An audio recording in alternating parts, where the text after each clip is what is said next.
All right, good morning, New Covenant House. This is the day that the Lord has made. We will rejoice and be glad in it. I am so happy to be coming your way again this morning. From wherever you're streaming, watching us this morning, we are so grateful and thankful that you've decided to spend some time with us. And we do believe that the few moments we're going to spend in the Word of God now will be of eternal relevance in your life. We started a new sermon series last week, and by the grace of God, I'm honored to continue in that sermon series on today. So I invite your attention real quickly to the book of Luke chapter 1. I'll be reading from verse 26 to 37, quite a fairly long one, but it reads on this wise. And the Bible says from verse 26 of Luke chapter 1, "And in the 6th month, the angel Gabriel was sent from God unto a city of Galilee named Nazareth, to a virgin espoused to a man whose name was Joseph, of the house of David, and the virgin's name was Mary. And the angel came in unto her and said, Hail, thou that art highly favored, the Lord is with thee. Blessed art thou among women. And when she saw him, she was troubled at his saying, and cast in her mind what manner of salutation this should be. And the angel said unto her, Fear not, Mary, for thou hast found favor with God. And behold, thou shalt conceive in thy womb, and bring forth a son, and shall call his name Jesus. He shall be great, and shall be called the Son of the Highest. And the Lord God will give unto him the throne of his father David, and he shall reign over the house of Jacob forever, and of his kingdom there shall be no end. Then said Mary to the angel, How shall this be, seeing I know not a man? And the angel answered and said unto her, The Holy Ghost shall come upon you. The power of the highest shall overshadow thee. Therefore also that holy thing which shall be born of thee shall be called the Son of God. And behold, thy cousin Elizabeth, she had also conceived a son in her old age. And this is the 6th month with her, who was called barren. Verse 37, For with God nothing shall be impossible. Let's pray. Spirit of a living God, we just ask that you fall fresh upon us in this place on today. Lord, we have come to hear from you. We ask, oh God, that you open the windows of heaven. Send your word loud and clear.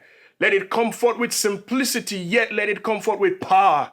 To wit that at the end of this day, our lives will be transformed. Your people will be blessed and edified. In Jesus' mighty name we pray. Amen. All right, so my friends, on today I'm going to start with a very with a concept in theology. It's called the sovereignty of God. The sovereignty of God, my friends, pretty much talks about one of the attributes of God. Sovereignty is one of those concepts that you would not really find in modern or contemporary translations of the scriptures. It pretty much talks about one who is a ruler, a king, or a lord. And so you would remember, my friends, that God, when we read about him in scriptures, you will find that he is referred to as Jehovah or Yahweh, capital L, small o, small r, and small d. And so our God is sovereign. And what this means is that he does what he wants to do whenever he wants to do it, simply because he is God.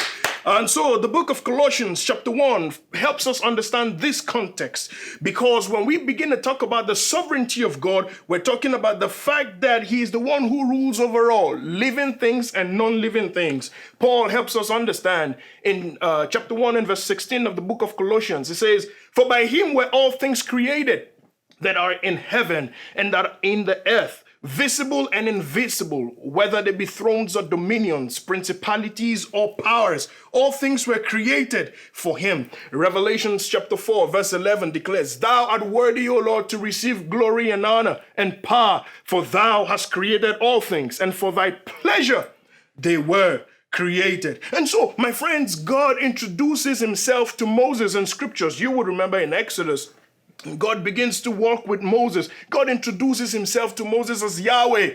And you would remember when God said to Moses, when Moses asked God, What is your name? Who do I tell the children of Israel that you are? And listen to what God says to him. He says, Tell them I am. And I'm so glad that he introduces himself that way, because what that means is, I am not what you want me to be. I am who I have decided to be. And this is why, my friends, I can tell you that we rejoice, because the God we serve chooses who he is going to be regardless of the situations that we come up against. Oh, I feel it already. And so in theological context, when we talk about the sovereignty of God, we're talking about the control of God, the authority of God, and the presence of God. And I want you to follow me very closely as I build my case this morning. And so when we talk about the control of God, we're talking about the fact that everything happens according to his plan. When we talk about the authority of God, we mean that when he commands, his creatures obey. And when we talk about his presence, we mean that God is a ubiquitous God, meaning he's everywhere. And so we feel his control and the impact of his authority in our daily encounters. And my friends, let me take a little moment to break it down a little bit as we begin to talk about our text on this morning. And so there are two concepts that I want to bring out from the concept of God's sovereignty. The first thing being what I call God's desired will. When we talk about God's desired will, my friends, we're talking about the fact that God's plans are inevitable, unchanging, and comprehensive in nature. So there are things in which God has set from time immemorial that cannot be reversed. And that talks about God's desired will or God's sovereign will. But there is also another concept called God's permissive will or God's desired will. My friends, God's desired will talks about when God gives you and I the opportunity to choose. Remember when the scriptures declare, I set before you this day life and death, blessing and cursing. Choose life that you and your household may live. So God enables us to make choices and decisions. Howbeit, he intends that we make choices that will obey him and glorify him. Because you see, the God we serve is interested in every area of our lives. Aren't you glad, my friends, that you serve a God who is not just interested in your money or interested in your sacrifices, but he's interested in everything that relates to you? And so, thinking about the permissive will of God, you will remember in Proverbs chapter 3, verse 5 and 6, the Bible says, trust in the Lord with all your heart. Lean not unto your own understanding. In all your ways, acknowledge him, and he will direct your path. So God is constantly interested in being able to direct the affairs of our lives. And now I find myself in our text on this morning in Luke chapter 1. And we will see the sovereignty of God in display. And remember, my friends, like I just said, God is interested in the details of our life. Check this out. God sits in his throne in heaven and sends his angel Gabriel into a very house. And he had a specific instruction to a particular lady. But let's walk through the details of this instruction. God says to Gabriel, now you're going to go into Galilee.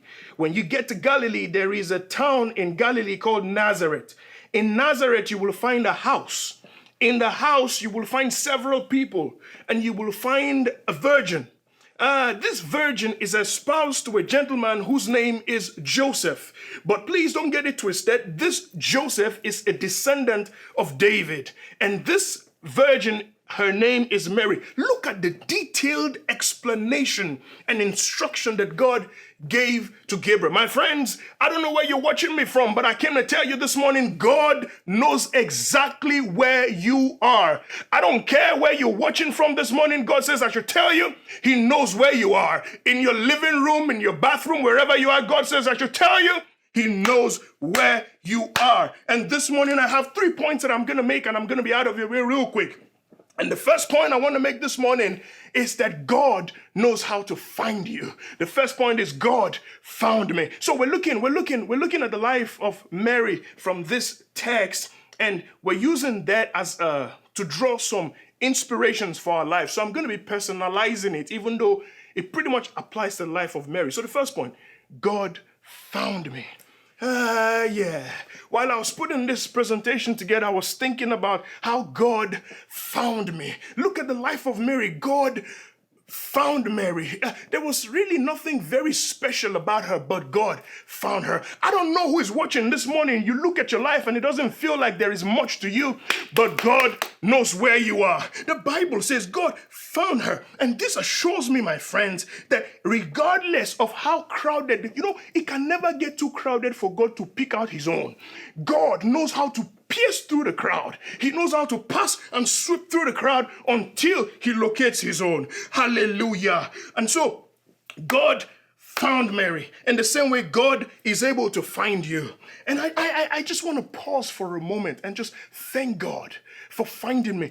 Oftentimes when we talk about our Christian experiences, we talk about the fact that we found God. But in fact and indeed, none of us really ever found God, because the Bible tells us the heaven is his throne. In fact, the heavens cannot contain him. He's made the earth his footstool. Wherever God was before the creation of life as we know it is the same place he's always been, because the Bible says he is God and he changes not. God was never lost.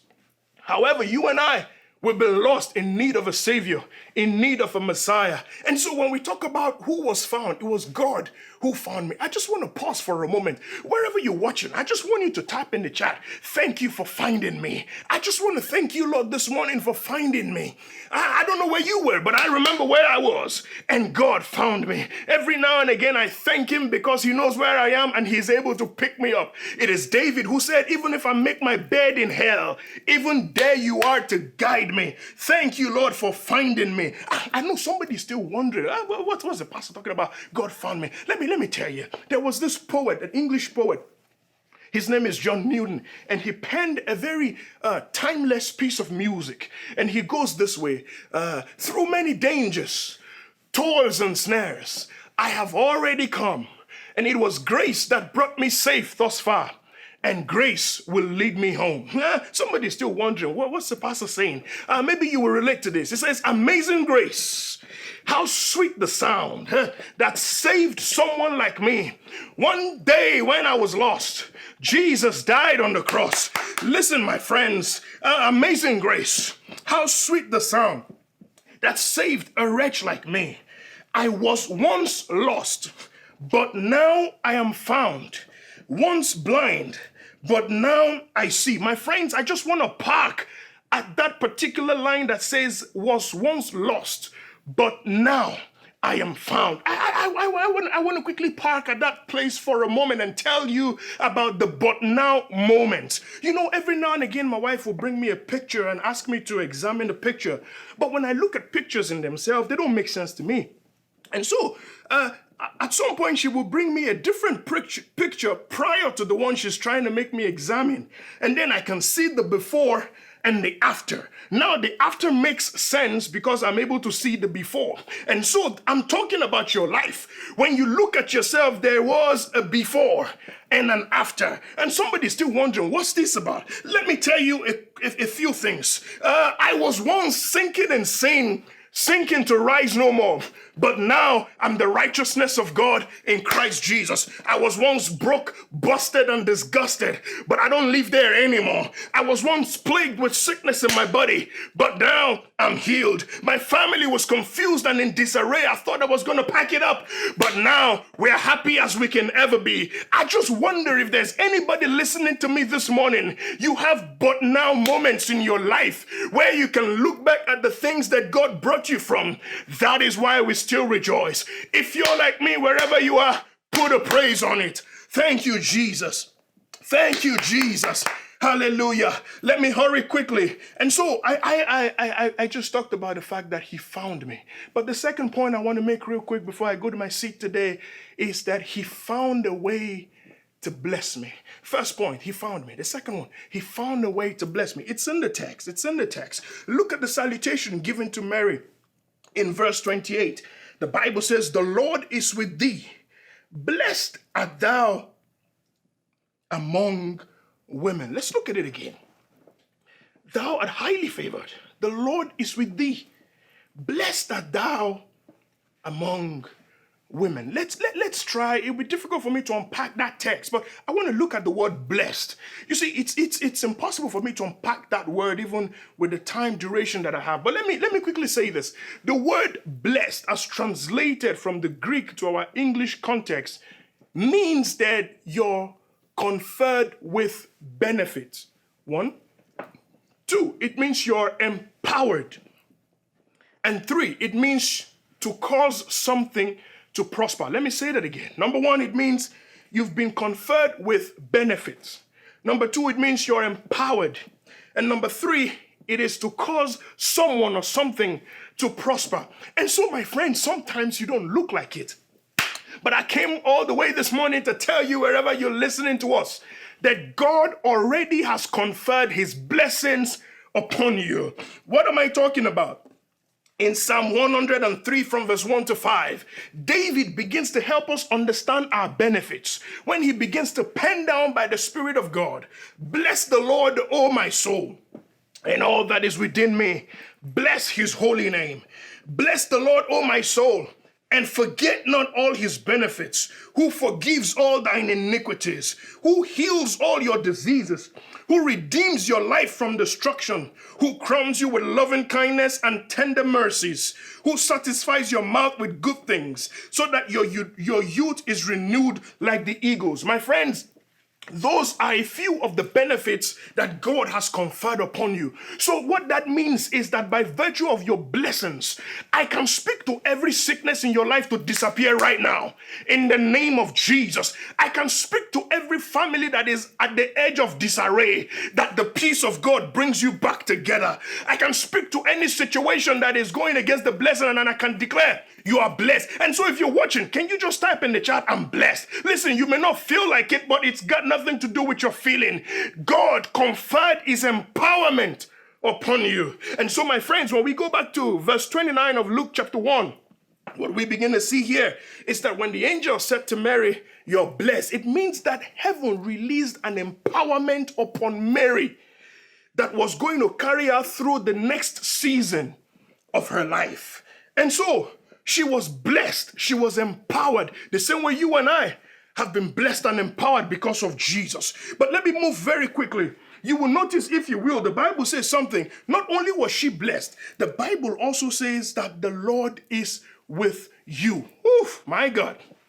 Whenever you look through scriptures, my friends, you will find people, patriarchs of the scriptures, one central and common theme in their life was that God was with them. Joseph in Genesis chapter 39 and verse 2 and verse 21, the Bible says, "And God was with Joseph." In Psalm 23 and verse 4, David said, "Yea, though I walk through the valley of the shadow of death, I fear no evil, for thou art with me." Paul in 2 Timothy chapter 4 and verse 17, he said, "Listen, everybody forsook me, but God stood with me." I just want to tell somebody this morning, God is with you. And listen, when God is with you, you form the majority. It doesn't matter who comes up against you. The Bible says, if God be for you, oh my God, nobody, no force, no demon in hell can be against you. Oh my God, I feel like preaching up in here this morning. And so let's hurry quickly. Let's look at the concept of being blessed again. Now, in a theological setting, when we talk about blessing, we're talking about the fact that the blessing does not necessarily make an individual superior. I say that again.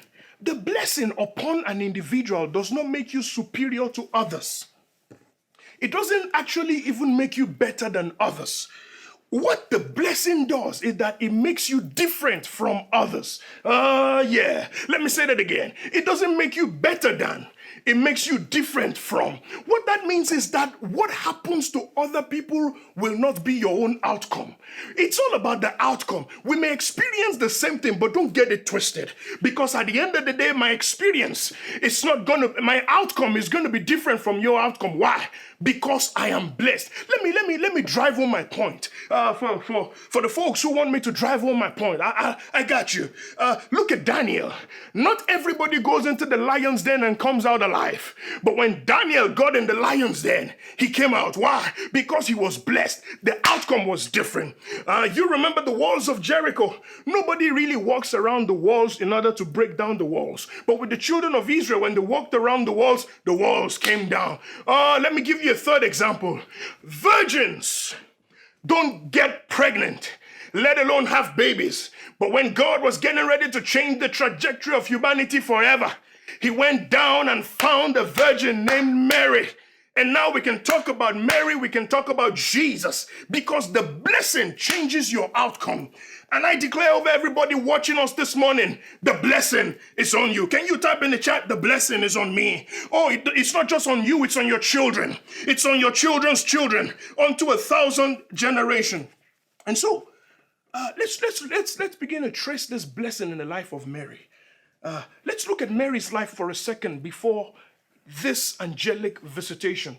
PF did this last week when he tried to paint the picture of Mary's life. And let me just quickly take it a little deeper. And so here was Mary. She received an angelic visitation. Before this visitation, she was in a good, healthy, and promising relationship. She had gone through the crowd of guys. She'd been able to sift between the chaff and the wheat. She's been able to filter out the riffraffs who really didn't have anything to offer her. She finally found a charming, handsome, and responsible guy. Please remember that Joseph was a professional carpenter, perhaps one of the most famous in the area.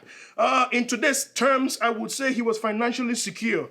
Perhaps he was 6 feet tall. He had six-pack and probably a six-figure job. He was a descendant of King David. So this lady made a very wise decision. Her present was positive. Her future was promising. She definitely had a good pick for a husband. And so at this point in time, she's been able to get herself away from the wolves dressed in sheep's clothing. Perhaps Joseph already even put a ring on it. And so whenever she walked around town, she could tell everybody, back off. And this was the life of Mary. She had it going on. She had a plan with Joseph. Perhaps they already started looking at where they were going to live. They were thinking about which builder was going to construct their home. And if Mary was like my wife, she would have been thinking what kind of furniture she was going to have in the home, even without the plan for the house already. And she had everything going on. But here comes the blessing. Here comes the blessing. My friends, let me quickly pause and tell you that sometimes the blessing has a way of changing the trajectory of your life and messing up your plans. Now, this is where it's going to go quiet, because everybody shouts about the blessing, about walking into the fire and coming out unscratched, going into the lion's den and coming out undestroyed by the lion. But not everybody feels comfortable with the disruptions that come with the blessing. Can you stand to be blessed? Because oftentimes the blessing comes with pressure. It comes with a package on its own.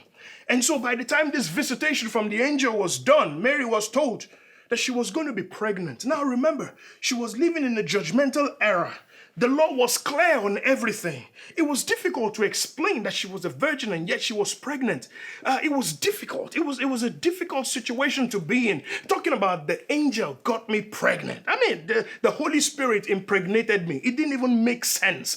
And to top it all, she would even tell them, the angel told me that I was blessed. There are some things that it just makes sense for you to just keep quiet than trying to explain, because the explanation does not even make sense. How do you speak to doctors of the law that you got pregnant without even having any sexual relationship with any man? My friend, sometimes the blessing will take you to terrains that you cannot explain. Let me quickly pause at this point and tell you that if everything in your life can be explained, I doubt that you are walking in the realm of the supernatural, because, my friends, the blessing cannot be explained. There has to be situations and times in your life where you can look up and say, you know what? I don't know what's going on, but I know God is on my side. I don't know how I got this, but God did it for me. And so the blessing put her in that spot. But you see, whenever the blessing comes and whenever you have the presence of God, God speaks to you. And so the angel spoke to Mary on behalf of God, and so she knew well in advance. And let me quickly pause and tell you at this point that oftentimes God will not tell you what you already know. God tells you the things that you need to know. Remember, the Bible says about the Holy Spirit, it will guide you into all truth, and he will show you things to come. So when Mary received the angelic visitation, she was empowered to see into the future because she knew that what she was carrying was an expensive cargo. I just want to prophesy to somebody watching me this morning. I want to let you know that what you carry on the inside of you is expensive. What you carry in you is of eternal relevance. And so the story goes, but you see, God is always interested in the process. I like the way God does what he does. When he's taking us through stuff, he always finds a way to make us into the version of ourselves that is pleasing to him. And so perhaps you're going through one situation in your life or the other, and it feels like God messed up and God just messed up your plans. I just came to assure you, I came to remind you that God is working on you. God is building you. God is refining you. And as I begin to hurry to a close because I'm pressed for time, the Bible tells us that eventually Mary came full term with her pregnancy. Picture it for a moment. For 9 months, she was going with her belly, and people were mocking. People were jeering. You see, every now and again, when people do not hear what you have heard, they make fun of the things that you have heard. I say that again. When people have not heard what you heard, they will make fun of the things that you've heard. They will make fun of the things you do. But how do you like Mary now? Because now she's pregnant with the Messiah. I want to speak to about 10 people who are pregnant. If you will just rub that belly, that holy thing that God has given to you, and I declare your children are for signs and for wonders. And so look at Mary. Look at Mary. She made it through 9 months, and finally she could see in view that one day this baby is about to come. And I just want to park here for a moment and thank God that I survived. I wonder if there are any survivors up in here. You know that you only made it through because God was there for you. I just want to thank God that I survived 2020. I know that many people died around me, and whereas my heart bleeds and my heart aches for those who we've lost, but I thank God that I survived. And this was what Mary must have been saying to herself. I survived 9 months of pregnancy because God found me, and because God found a way to bless me. I just want to speak to people who have survived. I just want you to, wherever you are, lift up your hands and just begin to thank God that you survived. And as you thank God for surviving, I want to declare to you, in the coming year, you will thrive and you will flourish. You will not end in survival. You will thrive and you will flourish. Hallelujah. And so as I begin to hurry to a close, thank you, PF, for the opportunity to speak to your people on today. I want to make my third point. The very first point I said, God found me. The second point I said, God found a way to bless me. And the third and final point is that God fulfilled his promise. So in theology, there is a concept called proto-evangelion. It's just a combination of two words, protos, which means first. Evangelion means the gospel or the good news. My friends, you will remember the fall of man in the book of Genesis. When God was giving the judgment to the serpent in chapter 3 and verse 15 of the book of Genesis, it says, the seed of the woman, oh my God, it says it will bruise your head and you will bruise his heel. My friends, this was a glimpse into the life of Jesus. And remember, Numbers 23 and verse 19 tells us that God is not a man that he should lie, nor the son of man that he should repent. And the ancient prophet Isaiah in chapter 7 and verse 14 prophesied, therefore the Lord himself shall give you a sign. Behold, a virgin will conceive and bear a son, and shall call his name Emmanuel, which means God with us. But before he could be God with us, he had to be God in Mary, so that at the end of time, the Holy Spirit can dwell in us again. Oh my God, thank you, Lord Jesus. I just thank you for being God enough to live in me. I just thank you for being God enough to be with me. I don't know what you're going through, but I just want to tell you that the Lord is with you. And so Isaiah prophesied, and it took about 800 years for this prophecy to come to reality. And as I hurry to a close, I want to tell you something that happened in Mary, that after 800 years of prophecy, something was kicking in her womb. This baby began to kick for joy because this baby was getting ready to come to the world and to bruise the head of the enemy. I don't know who I'm preaching to this morning, but there's something kicking in your womb that is going to be delivered in the year 2021. I came to announce to 10, 20, or 100 people watching this morning, there's something divine kicking in your womb. Get ready because you're about to deliver. Get ready because God is about to disrupt your plans and bring about his plans for your life. Thank you, Jesus, for being God enough to interrupt our plans. And so, as I begin to wrap it up on this morning, how do we rejoice? Or how does Mary rejoice in all of these things?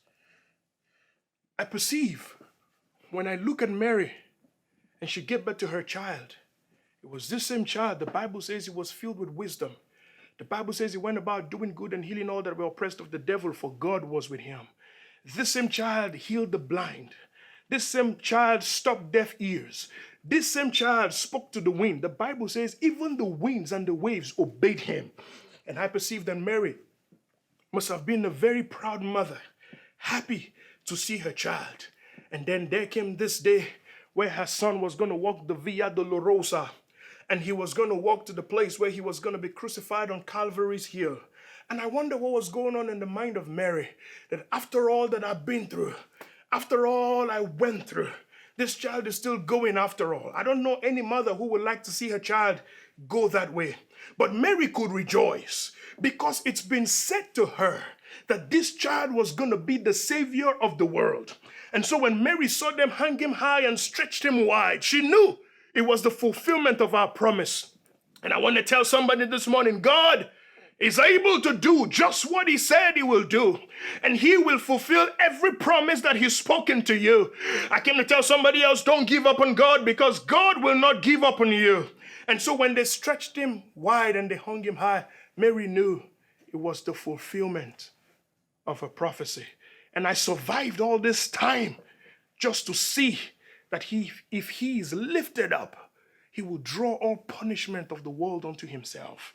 And once again, I don't know why, but I'm just talking to those who feel like you're just barely surviving. Yes, you.